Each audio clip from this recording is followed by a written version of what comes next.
Tara guys, samahan niyo ako dito at gagala tayo sa Barangay Kalapadan, Barbasa, Antique. At ngayong araw nga andito tayo ngayon sa Barangay Kalapadan, Barbasa, Antique. At bago nga natin marating itong sinasabing lugar, so dadaan muna tayo dito sa overflow na creek. Tapos aakyatin natin itong medyo matarik na kalsada. Kaya sa mga nais pumunta dito sa Barangay Kalapadan, so wag po tayo ditong pumunta kapag umuulan kasi hindi po tayo makakatawid doon sa creek doon sa baba. So medyo ganito po yung kalsada dito, medyo mataas po at dito nga tanaw na tanaw natin yung kagandahan ng mga terraces dito sa gilid nitong kalsada. At dito nga nakailang beses na ako nitong umakyat. So ngayong araw, dalawa kami dito ni Alvin pumunta. So kasama ko siya ngayon at siya yung nag-drive paakyat dito. So pagdating nga natin dito sa taas, medyo putol na po yung semento.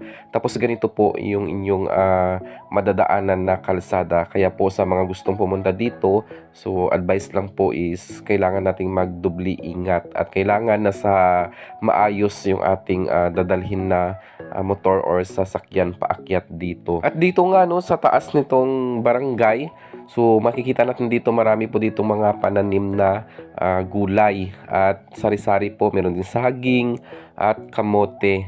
So yun nga lamang po itong kalsada nila is talagang hindi pa po siya fully cemented kaya ganito po, medyo malubak pa po yung kalsada paakyat dito. Lalo na kapag umuulan, talagang maputik po itong kalsada. So nung nakarang araw, bago kami pumunta dito ay nag-ulan po. Kaya ganito po yung itsura nitong kanilang kalsada. Pero dito guys, maganda talaga dito sa Barangay Kalapadan. So kung nakikita niyo ganyan po yung itsura nila dito. At itong ang video na ito ay kuha ito noong kasagsagan ng El Nino. So naipost ko na ito sa aking Facebook page sa aking reels. Ayan kitang-kita naman na talagang maganda dito sa taas, dito sa Barangay Kalapadan. At dito nga na-amaze ako sa magagandang terraces dito sa taas.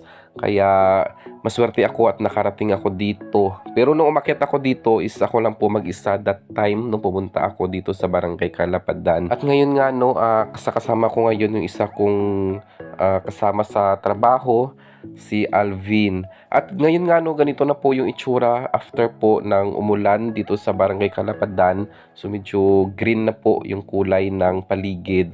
At dito nga mayroon din ditong falls na ating madadaanan kapag aakyat tayo dito. So nakakamangha lang yung falls doon kasi wala naman po siyang bundok sa taas pero merong tubig.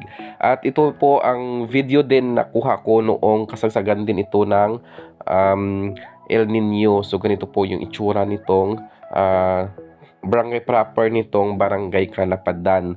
So medyo kakaunti lamang po yung mga bahay dito at sobrang layo po nito doon sa National Highway. Siguro mga nasa 30 minutes galing doon sa highway paakyat dito sa Barangay Kalapadan. At napakaganda nga dito kapag mayroon na mga pananim na palay or gulay sa darating na mga susunod na buwan, talagang maganda na dito sa Barangay Kalapadan. So hanggang dito na lang yung aking video. Kita-kits ulit tayo sa susunod na mga aking ipopost.